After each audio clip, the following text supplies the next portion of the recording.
नमस्कार, मैं रविश कुमार। ऋषि कमलेश अग्रवाल कौन है? इस व्यक्ति पर आरोप है कि इसने 28 बैंकों के साथ करीब 23,000 करोड़ रुपए का फ्रॉड किया है। इस व्यक्ति के बारे में बहुत कम जानकारी उपलब्ध है।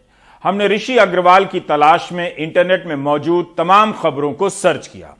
इन खबरों के जरिए आप इतना भर ही जान पाते हैं कि ऋषि अग्रवाल का प्रभाव क्या था, जहाज रानी सेक्टर से संबंधित कंपनियों की क्या खबरें हैं, उन खबरों का प्रधानमंत्री मोदी के सपनों से क्या संबंध था। इस सेक्टर को लेकर प्रधानमंत्री मोदी की काफी दिलचस्पी रही है। उनके पसंदीदा सेक्टर में 23,000 करोड़ का बैंक फ्रॉड हो जाता है। हम आगे बढ़ने से पहले सावधान करना चाहते हैं कि हमें इस स्तर पर ठोस सबूत नहीं मिले हैं, ना ही हम कोई नाम या कोई संबंध घोटाले को स्थापित करने के लिए बता रहे हैं। लेकिन अगर आप योजना और उसकी राजनीति के हिसाब से देखेंगे इन खबरों को, तब आप जान सकेंगे कि 23,000 करोड़ का घोटाला करने वाले ऋषि अग्रवाल को लेकर किस तरह से सटीक सवाल पूछे जाने चाहिए और सीबीआई और सरकार को किस तरह के जवाब देने चाहिए। 3 दिन हो गए हैं एफआईआर को, लेकिन 23,000 करोड़ का बैंक फ्रॉड करने वाले ऋषि अग्रवाल के बारे में काफी कम जानकारी है। मुमकिन है बिजनेस पत्रकार पड़ताल में लगे हों, लेकिन इंटरनेट पर मौजूद सूचनाओं को हमने सूचक और शुभांगी डेढ़गवे ने जमा करना शुरू कर दिया, यह देखने के लिए कि जहाज रानी सेक्टर में हो क्या रहा था और क्यों इस सेक्टर में बैंक के इतिहास का सबसे बड़ा फ्रॉड होता है। हमने जो सावधानियां बताई हैं उसे ध्यान में रखिएगा। अब आगे की ओर प्रस्थान करते हैं। रविवार के दिन कुछ अखबारों में जब इसकी रिपोर्ट छपी तो उनके आकार प्रकार को देखने लगा। ज्यादातर में प्रेस रिलीज से अधिक जानकारी नहीं थी, मतलब अपनी जानकारी नहीं। इंडियन एक्सप्रेस में यह खबर पेज नंबर 12 पर छपी थी, ठीक उसी साइज की जिस साइज की यह खबर अमर उजाला के पहले पन्ने पर छपी है। सूचनाएं सभी में एक समान सी हैं, यानी जो प्रेस रिलीज में दी गई है। इसी तरह का कवरेज दूसरे अखबारों में भी हुआ है। जितना बताया गया उतना छापा गया है। अगर संपादक नाम की संस्था का समापन नहीं हो गया होता तो कम से कम कोई संपादक अपने रिपोर्टर से पूछता कि इतना बड़ा फ्रॉड हुआ है, हमारी अपनी जानकारी क्या है। 23,000 करोड़ का फ्रॉड करने वाला ऋषि अग्रवाल कहां है, किस सरकार के समय इसे क्या फायदा मिला है, इस पर रिपोर्ट और जानकारी काइकू है, किधर को है। 7 फरवरी को सीबीआई एफआईआर दर्ज करती है। जब विपक्ष आवाज उठाने लगता है तब रविवार को स्टेट बैंक ऑफ इंडिया की तरफ से एक प्रेस रिलीज जारी की जाती है। उससे संदेह दूर होने के बजाय बढ़ जाते हैं। भारतीय स्टेट बैंक ही कह रहा है कि 2013 में पता चल गया था कि इस कंपनी का लोन एनपीए हो गया है, मगर यह जानकारी नहीं है कि उस वक्त कंपनी पर कितने हजार करोड़ का लोन था, यह नहीं दिया गया है। उस वक्त क्यों नहीं इस बात की जांच की गई कि यह कंपनी कहीं फ्रॉड तो नहीं कर रही है। क्या 2013 के बाद भी सरकार ने उस कंपनी को जहाज बनाने का ऑर्डर दिए हैं? स्टेट बैंक ऑफ इंडिया ने अपनी प्रेस रिलीज में लिखा है कि नवंबर 2013 में कंपनी का लोन एनपीए हो जाने के बाद इस कंपनी को उबारने के कई प्रयास किए गए, लेकिन सफलता नहीं मिली। पहले मार्च 2014 में इसके खाते को रीस्ट्रक्चर किया गया, लेकिन जहाज रानी सेक्टर में अब तक की सबसे भयंकर गिरावट आने के कारण इसे उबारा नहीं जा सका। उसके बाद जुलाई 2016 में इसके खाते को फिर से एनपीए घोषित कर दिया गया। 2 साल बाद अप्रैल 2018 में अर्न्स्ट एंड यंग नाम की एक एजेंसी नियुक्त की गई कि वह जांच कर रिपोर्ट दे। जनवरी 2019 में उस कंपनी ने अपनी रिपोर्ट दे दी। उस रिपोर्ट को 2019 में सभी देनदारों की फ्रॉड आइडेंटिफिकेशन कमेटी के सामने रखा गया, जिसमें पाया गया कि इस कंपनी ने लोन को कहीं और खपा दिया है, फंड हड़प लिए हैं और विश्वास तोड़ा है, जो कि आपराधिक है। नवंबर 2019 में एसबीआई ने पहली बार सीबीआई से शिकायत की। यह timeline state bank of India ने दी है। आप 2013-2016 के लैंडमार्क को याद रखिए। इससे पता चलता है कि बैंकों ने 2013 में ही पकड़ लिया कि कंपनी ने जो लोन लिया है वो एनपीए हो रहा है। क्या उस स्तर पर 28 बैंकों को नहीं लगा कि लोन गलत दिया जा रहा है, या लोन का पैसा लेकर कंपनी कहीं बाहर तो नहीं भेज रही, दूसरे खाते में तो नहीं खपा रही है। 23,000 करोड़ का लोन डूब रहा है और फ्रॉड होने का पता लगाने की कार्रवाई ये बैंक अप्रैल 2018 में शुरू करते हैं। रिपोर्ट कब आती है? जनवरी 2019 में, और सीबीआई के पास पहली शिकायत दर्ज कराई जाती है दिसंबर 2019 में। 11 महीने के बाद एसबीआई के जवाब से कुछ और सवाल पैदा होते हैं। अगर सबसे अधिक लोन आईसीआईसीआई ने दिया तो उसने सीबीआई से क्यों नहीं शिकायत की? एसबीआई ने क्यों की? एसबीआई ने कहा है कि सबसे अधिक लोन आईसीआईसीआई ने दिया है, फिर आईडीबीआई ने और फिर एसबीआई ने। इस प्रेस रिलीज में क्यों नहीं बताया गया है कि लोन की राशि क्या है? यह भी साफ नहीं कि यह पैसा भारत के बाहर भेजा गया है या भीतर ही है। तो एसबीआई की टाइमलाइन से संदेह गहराता है कि 22,800 करोड़ से अधिक का लोन एनपीए हो रहा है, फ्रॉड हो रहा होगा। इसकी जांच के लिए 28 बैंकों को ध्यान आता है 2018 में। इसीलिए जानना जरूरी है कि एबीजी शिपयार्ड कंपनी क्या है, इसके मालिक ऋषि अग्रवाल का किस किस से संबंध है, कंपनी का बिजनेस किन संस्थाओं से रहा है। कांग्रेस पार्टी ने 15 फरवरी 2018 को एक प्रेस कॉन्फ्रेंस की थी। कांग्रेस की इस प्रेस रिलीज में साफ साफ लिखा है कि एबीजी शिपयार्ड का ऋषि अग्रवाल भारत से भाग गया है। इसमें लिखा है कि 26 जुलाई 2016 को पीएमओ में इसकी शिकायत दर्ज कराई गई थी, लेकिन मोदी सरकार के तहत फ्रॉड पकड़ने का सिस्टम अब बहुत ज्यादा समझौता परस्त हो चुका है। 5 साल तक सरकार खेलती रही ऑफिस फाइल। कभी वहां उस ऑफिस में फाइल भेजती, कभी एसबीआई सीबीआई को फाइल भेजते, कभी सीबीआई से फाइल वापिस एसबीआई में आती, और वो 5 साल तक आराम से धोखेबाज घूमते रहे। और अभी कहाँ है उसके बारे में भी आपको जानकारी दूंगा। मोदी गवर्नमेंट का एक ही स्कीम है, लूटो भागो। मोदी गवर्नमेंट की एक ही स्कीम है अपने दोस्तों के लिए, ease of doing fraud to the banking industry. अब इस कहानी में फरवरी का संयोग देखिए। कांग्रेस ने 15 फरवरी 2018 को आरोप लगाया कि एबीजी कंपनी ने 30 बैंकों के साथ फ्रॉड किया है और ऋषि अग्रवाल भारत से भाग गया है। तब उसके बाद 4 साल बाद फरवरी 2022 में एफआईआर होती है। बीजेपी का आरोप है कि बैंकों ने लोन यूपीए के समय दिया, मोदी सरकार के समय पकड़ा गया, लेकिन यह जवाब भी पूरा नहीं है। इस आरोप से इस सवाल का उत्तर नहीं मिलता कि 23,000 करोड़ के मामले के फ्रॉड के केस में एफआईआर होने में 4 से 6 साल का वक्त क्यों लगा और ऋषि अग्रवाल कहां है? Actually, I should say, to the credit of the banks, they've taken lesser than what is normally an average time to detect these kind of frauds. Now, then a forensic audit was done, and some Ernst and Young or some group had gone into the details. Everything else was, collected and handed over to the CBI. And in 2020 and in 2022, CBI had filed 2 cases. In the meanwhile, the whole thing has also gone to NCLT for resolution. Now, normally, it takes, I said, 56 months, and in this case, it has taken, and off late, it is taking far lesser time to detect such things. क्या बैंकों का fraud पकड़ने में 52 से 56 महीने लगते हैं? वित्त मंत्री कह रही हैं कि इस बार समय कम लगा। जून 2017 से इस कंपनी के एनपीए की जानकारी आरबीआई के पास थी। एफआईआर होती है फरवरी 2022 में। लंदन की जिस लिबर्टी हाउस ने इसे उबारने का प्लान बनाया, उसे लोन देने वाले बैंकों ने ठुकरा दिया है। हिंदू बिजनेस लाइन ने लिखा है कि एबीजी उन 12 कंपनियों में से एक है जिसे भारतीय रिजर्व बैंक ने बैंकरप्सी कोड के तहत दिवालिया घोषित करने या स्वामित्व बदलने की योजना में शामिल किया था जून 2017 में। तो वित्त मंत्री ही बता सकती हैं कि जब आरबीआई ने जून 2017 में इस कंपनी को बैंकरप्सी कोड में डालने की योजना बनाई, उसकी सूची में डाला, तब भी क्या फ्रॉड की आशंका नहीं हुई थी? 23,000 करोड़ के फ्रॉड के मामले में एफआईआर के तीसरे दिन भी ऋषि अग्रवाल की गिरफ्तारी और मीडिया के सामने उसके हाजिर होने की तस्वीरें नहीं हैं। इसलिए हम ऋषि अग्रवाल, एबीजी कंपनी और जहाज रानी सेक्टर से जुड़ी खबरों को सर्च करने लगे। इस वक्त हमारे पास सीधे तौर पर संबंध स्थापित करने के ठोस सबूत नहीं है, लेकिन आप पहले की छपी हुई खबरों को ध्यान से देखेंगे, बहुत कुछ दिख सकता है। एसबीआई ने रविवार को एक प्रेस रिलीज जारी की, उससे संदेह दूर होने के बजाय गहरे हो गए और सवाल बढ़ गए।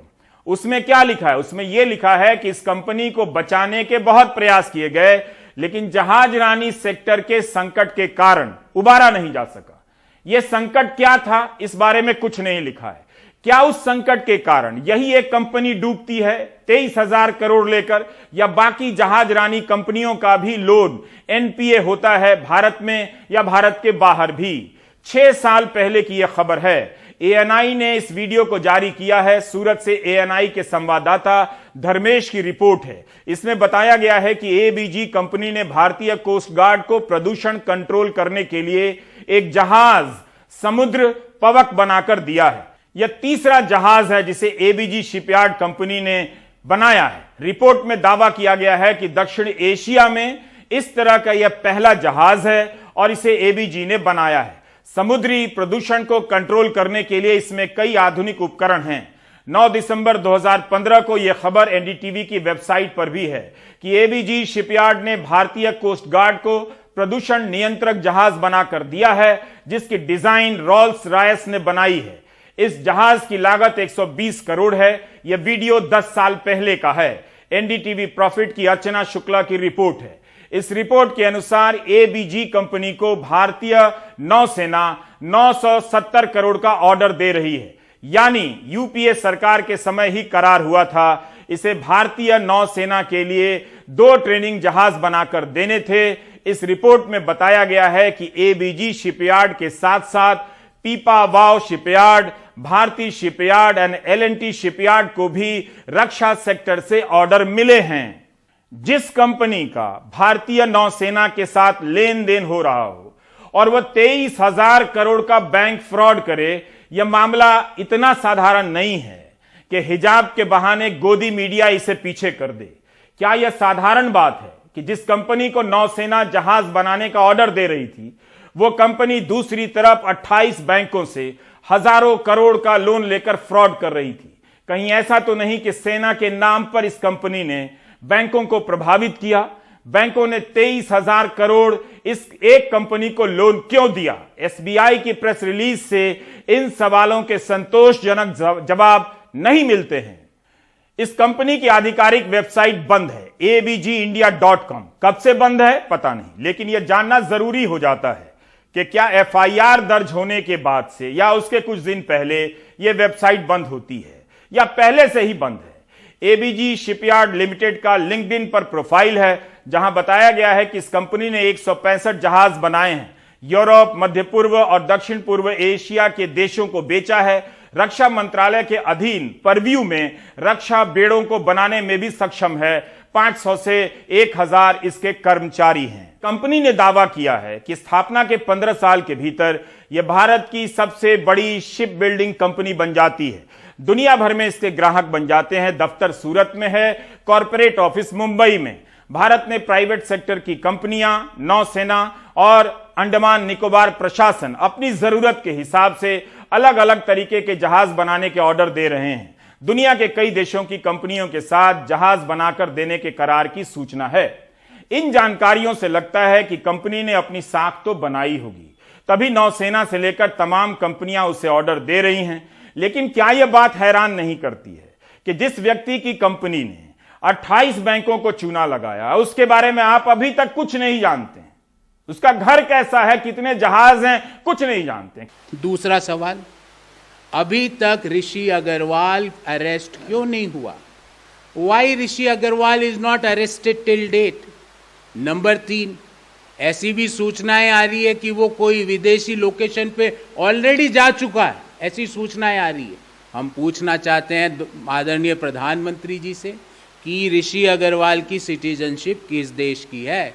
देश को बताइए आप। और उसने कब, अगर वो इस देश का सिटीजन नहीं है तो कब उसने सिटीजनशिप चेंज करी? क्योंकि पिछले 5 साल से तो उसकी कंपनी का केस एनसीएलटी में चल रहा था। 4 साल पहले कांग्रेस ने आपको चेताया कि ये भगोड़ा देश के लोगों का पैसा लेके भाग जाएगा। चौथा सवाल, रिजर्व बैंक ऑफ इंडिया क्या कर रही है? What Reserve Bank of India is doing in the entire case? Reserve bank of India ने इस भगोड़े का नाम अभी तक फ्रॉड की सूची में क्यों नहीं लिखा? जबकि 5 साल पहले एनसीएलटी में केस दायर हो चुका था। सूत्रों के हवाले से खबर चली है कि कोई आरोपी भारत से बाहर नहीं गया है। तब फिर सीबीआई ऋषि अग्रवाल को हाजिर क्यों नहीं कर देती है? ऋषि कमलेश अग्रवाल का संबंध एक बड़े उद्योगपति घराने से बताया गया है मीडिया की खबरों में। यह सिर्फ पारिवारिक संबंध की बात है, इस फ्रॉड से कोई लेना देना नहीं है। सावधानी के साथ खबरें सुनिए। डीएनए अखबार की रिपोर्ट से मिली इस जानकारी का यह मतलब भी नहीं कि इस मामले में उक्त उद्योगपति की कोई भूमिका रही हो। यह निष्कर्ष बिल्कुल ना निकालें। हम बस ऋषि कमलेश अग्रवाल के बारे में जानना चाहते हैं, इसलिए देख रहे हैं कि उनके बारे में किस तरह की खबरें छपी हैं। इस हिस्से में इससे ज्यादा हमारे पास कहने को कुछ भी नहीं है। 14 सितंबर 2017 के डीएनए में यह खबर सतीश जॉन के नाम से एडिट हुई है। पहली बार कब छपी है पता नहीं चलता। इस खबर में बताया गया है कि एबीजी के ऋषि कमलेश अग्रवाल का संबंध उद्योगपति घराना रुइया बंधु से है। इनका शिपयार्ड एसआर ग्रुप के हजीरा स्थित प्लांट के पास है। एबीजी शिपयार्ड को साइप्रस स्थित एसआर शिपिंग लॉजिस्टिक लिमिटेड की तरफ से 618 करोड़ का ऑर्डर मिला है जहाज बनाने के लिए। 10 अप्रैल 2007 के इकोनॉमिक टाइम्स में भी इस बारे में खबर छपी है कि एबीजी शिपयार्ड मार्च 2011 तक जहाज बनाकर एसआर कंपनी को सौंप देगी। यह सूचना एबीजी कंपनी ने बॉम्बे स्टॉक एक्सचेंज को भी दी है, लेकिन हमने बताया कि इसके अलावा इस कंपनी ने कई देशों को जहाज बनाकर दिए हैं। अब हम पहुंचते हैं भारत सरकार की एक वेबसाइट पर। भारत सरकार की एक संस्था है इंडिया ब्रांड इक्विटी फाउंडेशन। यह एक एजेंसी है जो निर्यात को प्रोत्साहित करने के लिए बनाई गई है ताकि दुनिया के बाजार में भारतीय उत्पादों की बिक्री बढ़े। यह संस्था 2003 में बनी है। इसकी वेबसाइट पर एक बुकलेट मिला जिसमें एबीजी शिपयार्ड के बारे में दिया गया है कि इस कंपनी ने एक प्राइवेट सेक्टर में जहाज बनाने की भारत की सबसे बड़ी कंपनी है। यह भी लिखा है कि इस कंपनी ने 99 जहाज बनाए हैं और बेचे हैं। यह जानकारी कितनी पुरानी है। अब यहां से आप देख सकेंगे कि किस तरह सरकार की योजनाएं, गुजरात के मुख्यमंत्री के समय से ही प्रधानमंत्री मोदी की इस सेक्टर को लेकर तरह तरह की घोषणाएं, इन घोषणाओं में शामिल खिलाड़ी यानी कंपनियां एक दूसरे के नजदीक नजर आती हैं, एक ही मंच के आसपास नजर आएंगी। यह सेक्टर प्रधानमंत्री मोदी का ड्रीम सेक्टर माना जाता है और इसके जरिए उनकी छवि नए क्षेत्र में नए लक्ष्य तय करने वाले नेता की बनाई गई। उसी सेक्टर की एक कंपनी 23,000 करोड़ का बैंक फ्रॉड करती है, जिसके बारे में कांग्रेस 2018 में ही प्रेस कॉन्फ्रेंस कर बता चुकी थी। बेशक एफआईआर अब जाकर हुई है। 2003 में मुख्यमंत्री रहते हुए नरेंद्र मोदी ने कई कंपनियों से करार किया कि वे राज्य में मैरीटाइम इंस्टीट्यूट बनाएंगी। ये कंपनियां, उनका क्या हुआ? 2003 के 10 साल बाद 26 फरवरी 2013 के बिजनेस स्टैंडर्ड के मौलिक पाठक की यह पुरानी रिपोर्ट छपी है, जिसमें कहा गया है कि 3 साल तक हवा में महल बनाने के बाद गुजरात सरकार शिप बिल्डिंग और मैरीटाइम इंस्टीट्यूट बनाने को लेकर गंभीर हुई है। 2007 का वाइब्रेंट गुजरात करीब आने वाला है। राज्य सरकार के वरिष्ठ अधिकारियों ने एबीजी शिपयार्ड, अदानी ग्रुप और निरमा ग्रुप के साथ बैठक की है कि मैरीटाइम इंस्टीट्यूट की स्थापना कैसे की जाए। 2003 में निरमा और अदानी ग्रुप ने गुजरात सरकार के साथ करार किया कि मैरीटाइम इंस्टीट्यूट बनाएंगे, लेकिन सूत्रों के अनुसार इस खबर में लिखा है कि निरमा को लगा कि इस योजना का कोई लाभ नहीं, इसलिए वो पीछे हट गई। सूत्रों के अनुसार एबीजी शिपयार्ड ने 25 एकड़ जमीन की मांग की, जो उनके शिपयार्ड के करीब है। अदानी ग्रुप ने भी 7 से 8 एकड़ की जमीन मांगी थी और राज्य सरकार ने एक कंपनी को जमीन देखने का काम दिया ताकि इन 2 कंपनियों को जमीन दी जा सके। यह खबर में लिखा है। इसके आगे की जानकारी हमारे पास नहीं है। इस बैठक में एबीजी शिपयार्ड के प्रबंध निदेशक ऋषि अग्रवाल भी मौजूद थे, जिनका बयान बिजनेस स्टैंडर्ड के संवाददाता ने लिया है। ऋषि अग्रवाल ने मौलिक पाठक से कहा है कि हमने राज्य सरकार से बात की है, फैसला किया है कि संस्थान स्थापित करेंगे, लेकिन प्रोजेक्ट अभी बहुत ही शुरुआती चरण में है। कांग्रेस ने भी इस बारे में सरकार पर आरोप लगाया है कि कम रेट पर कंपनी को जमीन दी गई। ये एबीजी शिपयार्ड वही कंपनी है जिसको नरेंद्र मोदी जी जब गुजरात के मुख्यमंत्री थे तो 1400 स्क्वायर मीटर की जो जमीन थी वो 700 स्क्वायर मीटर में दी 2007 में, और 1 square metre, 100 square metre, 1000 square metre नहीं, 1,21,000 स्क्वायर मीटर जमीन 2007 को एबीजी शिपयार्ड को 1400 की जगह 700 में दी। यह भी सवाल मैंने नहीं पूछा, C&AG ने इस पे क्वेश्चन उठाया कि मोदी जी आपने 1400 स्क्वायर मीटर की जमीन अपने मित्रों को 700 स्क्वायर मीटर में, और वो भी 1 स्क्वायर मीटर नहीं, 1,21,000 स्क्वायर मीटर क्यों दी? पुणे, मुंबई, लोनावाला और देश के अन्य जगहों पर मैरीटाइम संस्थान हैं जहां इन सब चीजों की पढ़ाई होती है। सवाल है कि 2003 में इसके लिए करार होता है तो यह संस्थान क्यों नहीं बना सके? ऐसा क्या था इनके बनने में जो अदानी से लेकर एबीजी ग्रुप से नहीं बना? कांग्रेस का आरोप है कि इस करार का फायदा उठाकर एबीजी ग्रुप ने बैंकों को प्रभावित किया और लोन लिया। पर यूनिवर्सिटी तो 100 करोड़ की है, यहां फ्रॉड 23,000 करोड़ का है। इस आरोप से भी पूरा जवाब नहीं मिलता। 25 जुलाई 2014 को गुजरात विधानसभा में सीएजी की एक रिपोर्ट रखी गई। इस रिपोर्ट में कहा गया कि मई और जुलाई 2006 के बीच गुजरात सरकार ने एबीजी शिपयार्ड लिमिटेड कंपनी को 30 साल की लीज पर 2,68,000 वर्ग मीटर से अधिक जमीन दी। इसके लिए कंपनी को एडवांस किराया देना था। हर साल 3 साल के बाद किराया 10% बढ़ना था। मई 2013 में सीएजी ने पाया कि गुजरात मैरीटाइम बोर्ड ने 2012-13 के लिए 1,13,00,000 का लीज रेंट नहीं वसूला, 2013-14 का भी लीज रेंट नहीं वसूला। कंपनी ने 2,10,00,000 का लीज रेंट नहीं दिया है। गुजरात मैरीटाइम बोर्ड ने बार बार नोटिस जारी किया, फिर भी एबीजी ने पैसे नहीं दिए। लेकिन गुजरात मैरीटाइम बोर्ड ने लीज रेंट नहीं देने के कारण एबीजी पर कोई कार्रवाई भी नहीं की, जबकि समझौता पत्र में कार्रवाई करने की शर्त थी। यह बताता है कि एबीजी कंपनी और ऋषि अग्रवाल का रसूख कैसा रहा होगा कि गुजरात मैरीटाइम बोर्ड बार बार नोटिस देता है कि लीज रेंट दीजिए, लेकिन जिस कंपनी को बैंक 23,000 करोड़ तक का लोन दे रहे हैं वो कंपनी 2 करोड़ का लीज रेंट क्यों नहीं चुका रही है? इस कंपनी को 2.5 लाख वर्ग मीटर से अधिक की जमीन दी जाती है। बिजनेस स्टैंडर्ड के मौलिक पाठक की रिपोर्ट में ही आगे सूत्रों के हवाले से कहा गया है कि यह कंपनी साउथ गुजरात यूनिवर्सिटी के साथ करार करने की योजना बना रही है कि वहां जहाज निर्माण, समुद्र विज्ञान और नेवल आर्किटेक्चर की पढ़ाई हो सके। सूत्रों के हवाले से लिखी इस खबर में कहा गया है कि 100 करोड़ का यह प्रोजेक्ट है। हमने साउथ गुजरात यूनिवर्सिटी की वेबसाइट पर काफी कुछ सर्च किया, लेकिन इस तरह के कोर्स की जानकारी नहीं मिली। इतिहास में पहले भी हुआ है, लेकिन 8 नवंबर 2020 को प्रधानमंत्री का एक बयान मिला है जिसमें वे गुजरात मैरीटाइम यूनिवर्सिटी की बात कर रहे हैं जो राज्य सरकार की है। इस बयान को पीआईबी की तरफ से भी ट्वीट किया जाता है। साथियों, समुद्री व्यापार कारोबार के लिए एक्सपर्ट तैयार हो, एक ट्रेन्ड मैन पावर हो, इसके लिए गुजरात में मैरीटाइम यूनिवर्सिटी बहुत बड़ा सेंटर है।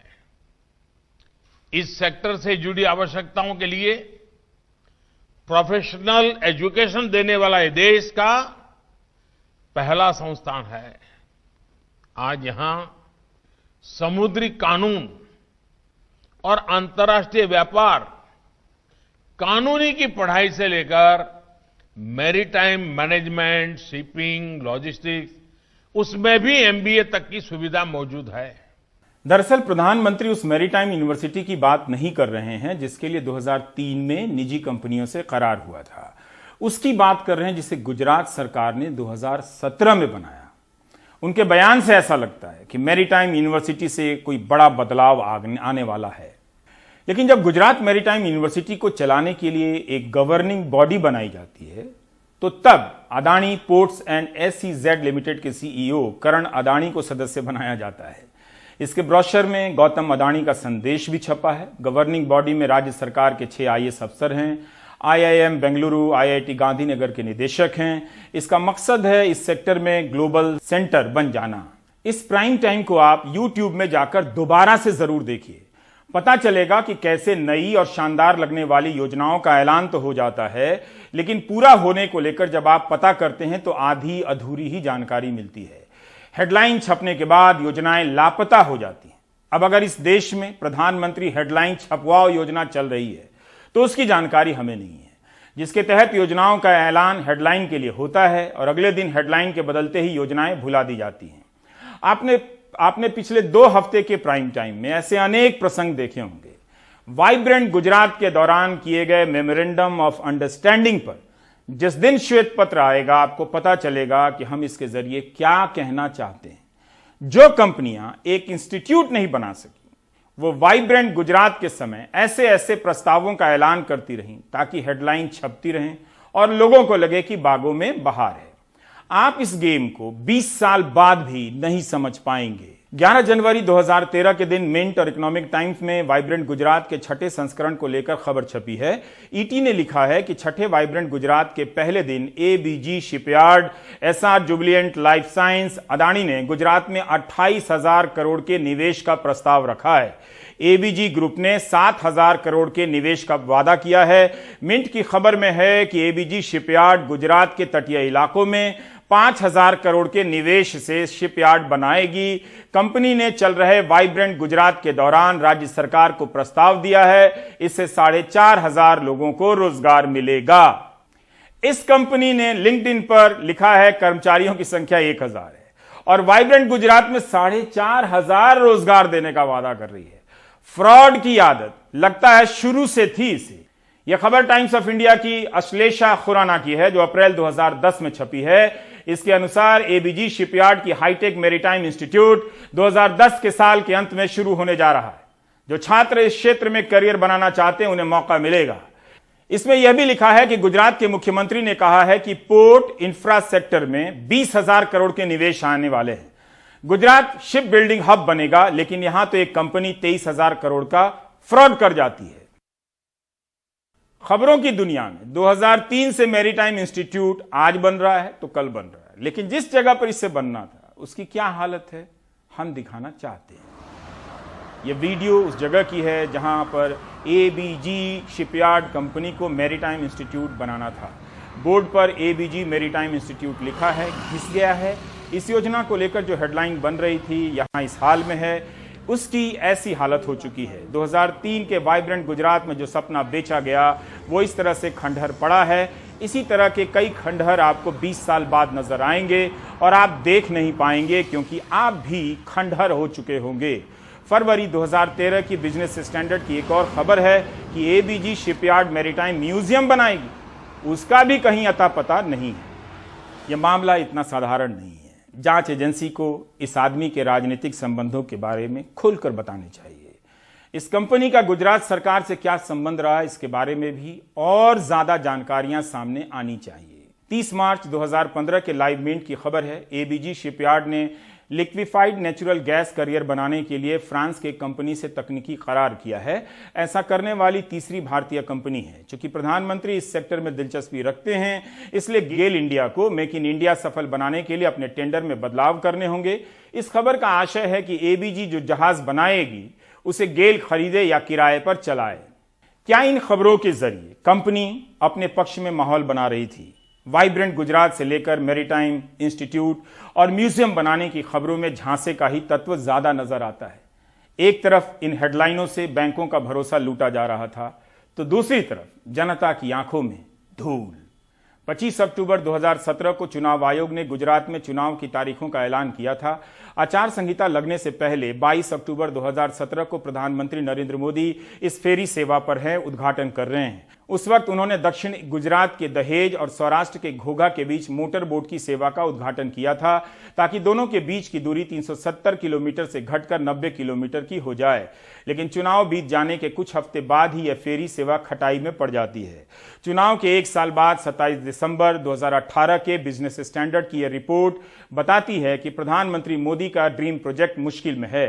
सितंबर 2019 में अहमदाबाद मिरर में भी खबर छपती है कि अक्टूबर 2017 में प्रधानमंत्री नरेंद्र मोदी ने इसका उद्घाटन किया था, मगर गाद की सफाई न होने के कारण तीसरे महीने में इसकी सेवा बंद कर दी गई। अभी तक गुजरात मैरीटाइम बोर्ड ने 3 बार गाद की सफाई की है, लेकिन इसके बाद भी अनिश्चित काल के लिए बंद करना पड़ा। अहमदाबाद मिरर और बिजनेस स्टैंडर्ड की रिपोर्ट में फेरी सेवा देने वाली कंपनी इंडिगो सीवेज के चेयरमैन प्रबंध निदेशक चेतन कॉन्ट्रैक्टर का बयान है कि फेरी सेवा नहीं चला सकते। पानी की गहराई कम होने से नाव फंस सकती है, लोगों की जान जा सकती है।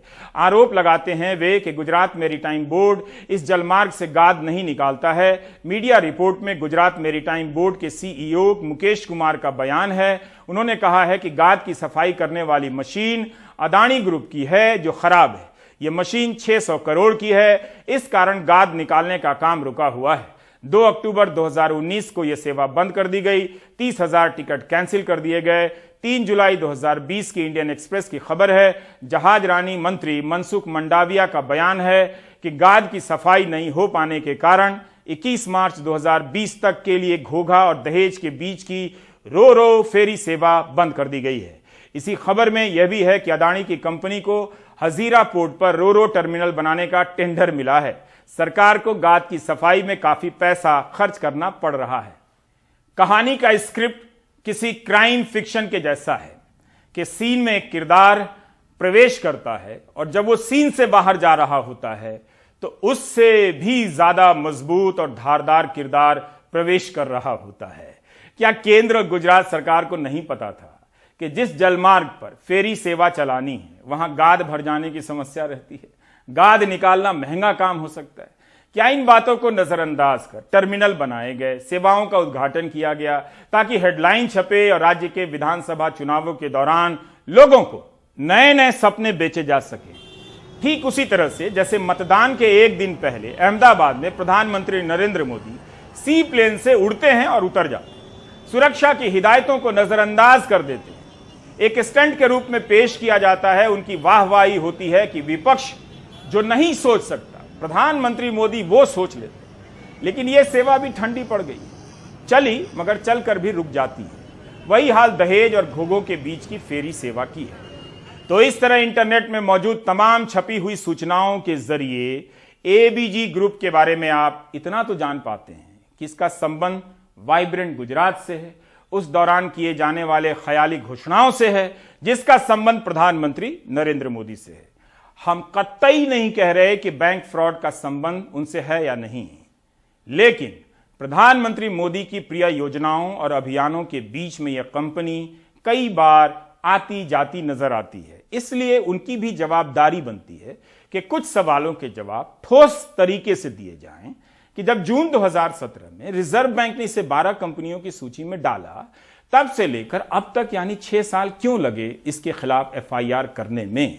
17 नवंबर 2021 के दिन सीएजी दिवस मनाया जाता है। इस दिन एनपीए को लेकर प्रधानमंत्री का एक बयान है जो इस संबंध में आपके काम आ सकता है। एनपीए को कारपेट के नीचे कवर करने का जो कार्य पहले के समय किया गया वो शायद मुझसे ज्यादा आप लोग जानते हैं, लेकिन हमने पूरी ईमानदारी के साथ पिछली सरकारों का सच, जो भी स्थिति थी, देश के सामने खुल करके रख दी। हम समस्याओं को पहचानेंगे तभी तो समाधान तलाश कर पाएंगे। क्या वाकई सारे तथ्य देश के सामने रखे जा रहे हैं? अभी भी सरकार ऋषि कमलेश अग्रवाल के बारे में सारी जानकारियां जनता के बीच रख सकती है। गुजरात में जिस जहाज रानी सेक्टर को लेकर 1 दशक तक सपना दिखाया गया, वो अब देश के अलग अलग हिस्सों में पहुंच गया है। वहां हेडलाइनें छप रही हैं। उदाहरण के तौर पर आप बनारस में बने बंदरगाह को ले सकते हैं। 2015 से लेकर कई साल तक ख्वाब दिखाया गया और बंदरगाह बना भी। सरकार ही दावा करती है कि राष्ट्रीय जलमार्ग 1 इसका नाम है। इस पर 2019-20 के दौरान करीब 92 लाख टन माल की ढुलाई हुई है।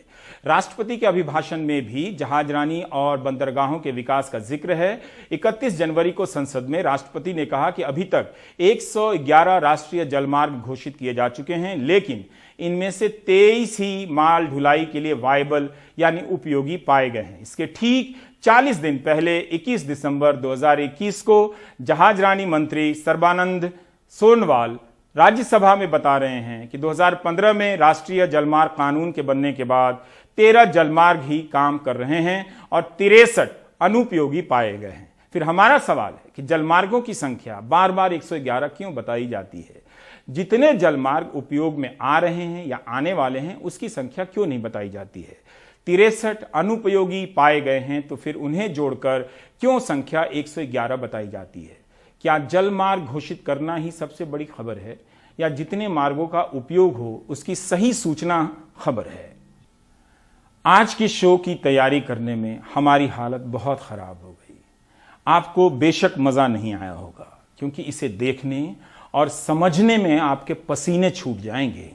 हमने बस इतना देखने की कोशिश की कि जहाज रानी सेक्टर की दुनिया में यह कंपनी कहां खड़ी थी, किस तरह के करार कर रही थी, किस तरह के वादे कर रही थी, वो वादे किसके राजनीतिक फायदे के करीब थे, घोटाला कैसे हुआ, किससे हजारों करोड़ में से किस किस को हिस्सा मिला, इसके बारे में हमने कुछ नहीं कहा और आपको पता भी नहीं चलेगा। बाकी आप ब्रेक ले लीजिए।